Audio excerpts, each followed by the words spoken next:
I did not want to confront the fear of losing $75,000 in the time. Welcome to the Ryan Rice Show, where we talk about what we learned yesterday that we can apply today so that we can be better tomorrow. I hope you enjoy and subscribe.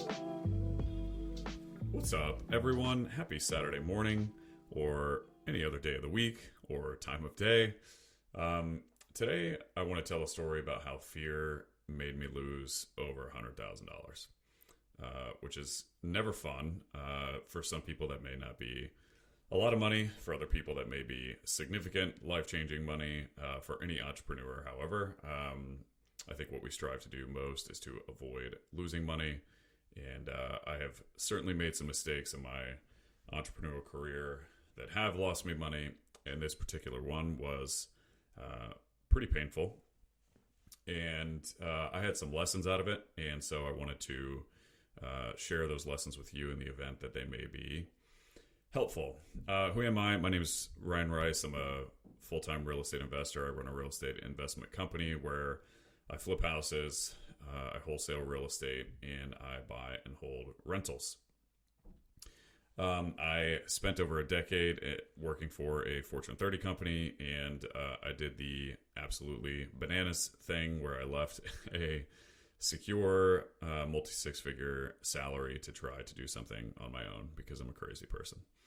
But I'm about to enter my fourth year investing full-time, and last year we did a little over 40 real estate deals, and we are pushing on. So here's what happened with this story. Last year, I did a deal, and I actually bought this deal about 2 years ago, and I held it for quite a while.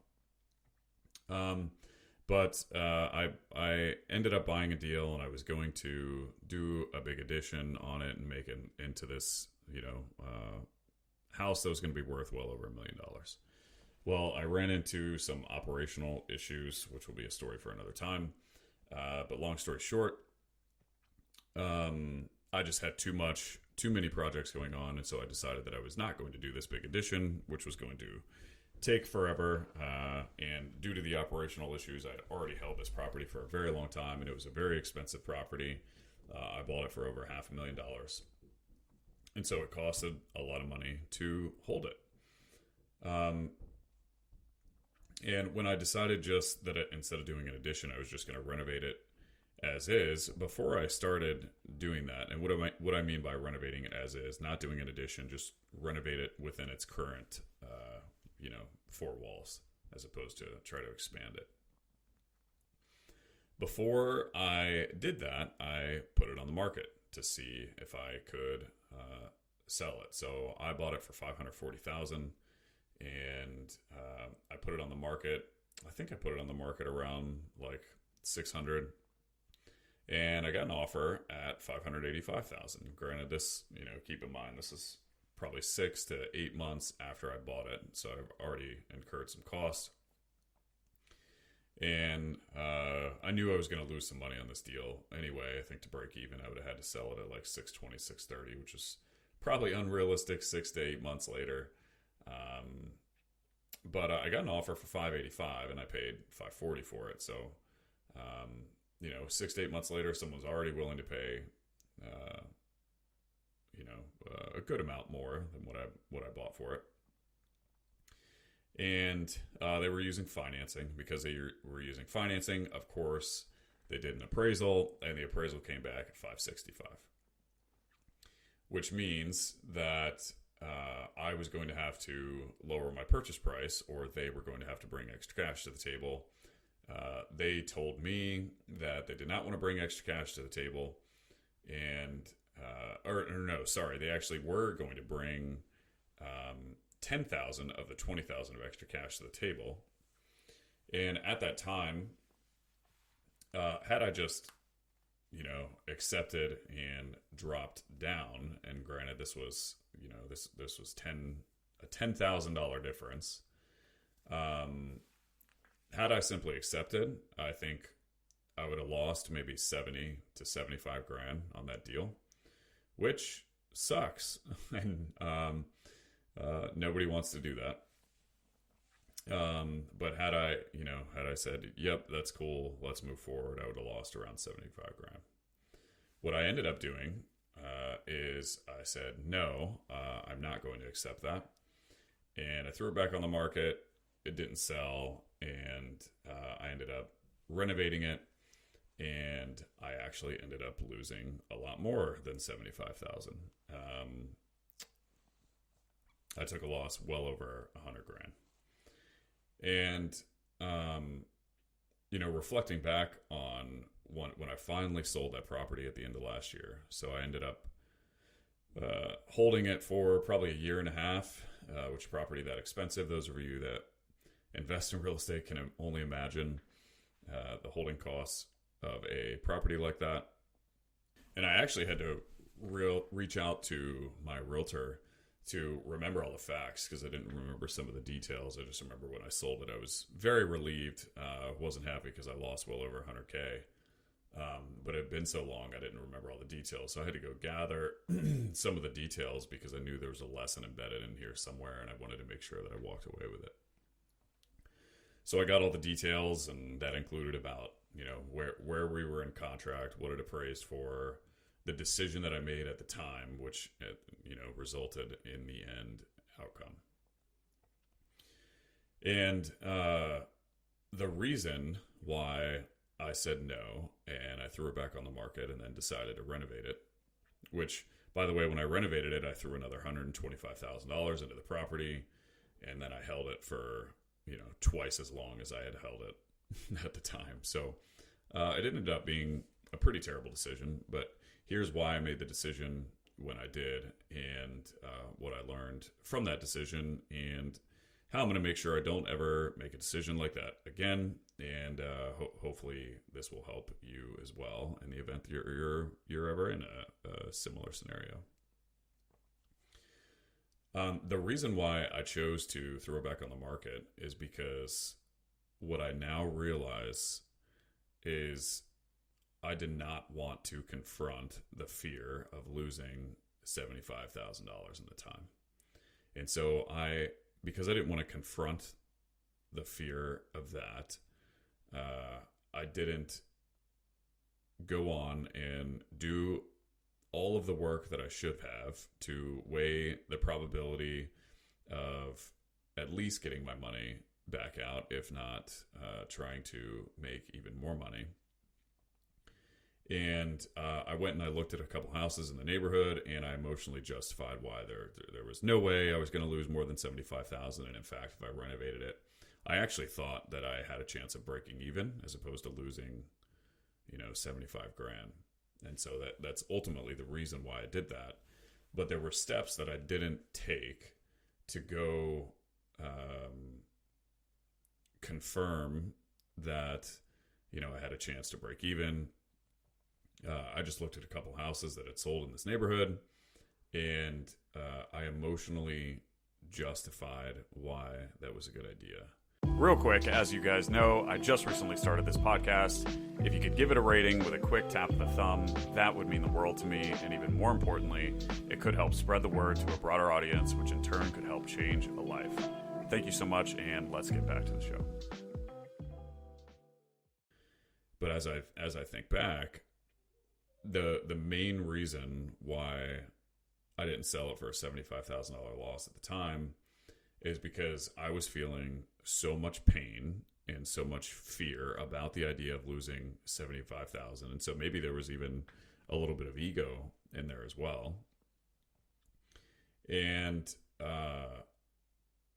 I didn't consider the fact that it might actually be worse in the future, or if I considered it, I went and I looked at a couple pieces of data, and I did not as much work as I should have to go weigh the upside, weigh the downside, and then make an effective decision from there.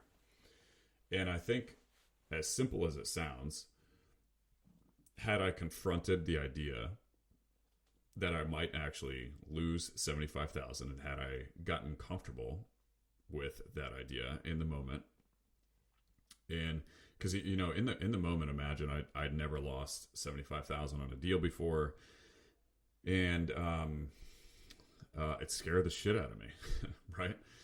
And so as I was facing that decision, there was just so much feeling of pain around losing that much money that I couldn't fathom the idea of losing that much money. And therefore I went and I found a few data points that contributed to the argument that I wouldn't lose that much money. And I emotionally justified continuing on with the project because there was no way I was going to lose that much. And again, I think had I accepted, like, hey, all right, I feel this pain and I feel this fear of losing that much money, but let's say that I do lose the money. Now what? Right?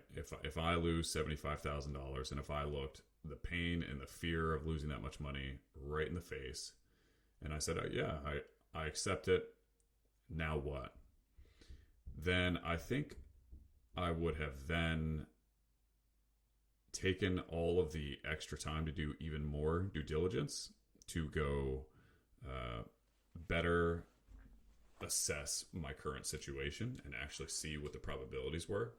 Because in hindsight now, if I go back, here are some of the specifics of the situation that I think contributed to the fact of why I decided to continue to move forward with the deal. The realtor I was using at the time, great individual, but inexperienced. Didn't know the neighborhood well. Didn't do a lot of work at this price point. And I knew as a result, I didn't have a lot of good consultation from her around how much the property would actually be worth when it was done. And like, if I sent her data, if I wanted her opinion, but I sent her the data that I was seeing, I knew, or now I know rather, that the data that I sent her would influence her opinion because she just didn't have experience, and she had great intent in it. That doesn't mean that she was bad. But that lack of experience definitely prevented her from pushing back on me and saying, hey, I don't think you're actually going to get what you think you're going to get for the house. Or, hey, here's the data that I'm seeing. Here's my opinion. We just weren't at that point yet. And had I confronted the idea of actually losing $75,000, then I think at that point, if I think about, okay, what is the upside? What is the downside? What are steps that I could take? Had I reached out to a couple experienced realtors that knew this neighborhood really well, then I think it would have become clear that there was a chance that I could get what I thought I might get after I renovated the house in its current condition. But the most likely outcome is that I would get X price as opposed to Y price. And therefore, then I run my simple numbers differently, and I could see that the probability of losing more money if I continue on with the project was there. And that could have helped me make a better decision. And so the biggest lesson for me is I really let fear have power over me in that decision. And as a result of fear having power over me, it impacted my ability to actually face the fear and then go and take the additional steps that had I taken those steps, I think I could have had a better analysis of the current situation, which could have saved me a good amount of money. Even though I still was going to lose money, it still could have saved me a significant amount of money. And so my what I'm going to make sure that I now do is, regardless of the situation, and it's kind of funny because now if I'm going to lose $70K on a deal, it sucks, but I'm kind of numb to it at this point. And I think a lot of other experienced real estate investors can probably resonate with that. And there's whole lessons around that. That can be for another time. But my biggest learning and my biggest takeaway is to confront the fear that's right in front of me. And if I accept the worst case scenario, or if I accept the potential outcome that I'm facing, then really I take the power back from fear, and it just gives me the ability to go do the things that I need to do to make a good decision going forward. And I know that framework works, or I know that confronting fear or imagining the worst case scenario and then just saying, now what? I know that it works because I applied it in other examples that I can talk about later, but I have since applied that, and it has very much served me. But that is the story about how I lost well over 100K, and I could have lost less than 100K had I simply confronted and looked fear right in the face and took power back from it. So I hope that was helpful for y'all, and I hope that made sense. And if it didn't, hopefully you're never in the position where you're going to lose $100,000. But if you're in a position where you are potentially going to lose more money than you've ever lost before, then that could be very scary. And I hope this story might help you if you are facing a decision that is very scary. All right, y'all. Thanks for listening. I love you guys. And until next time, peace.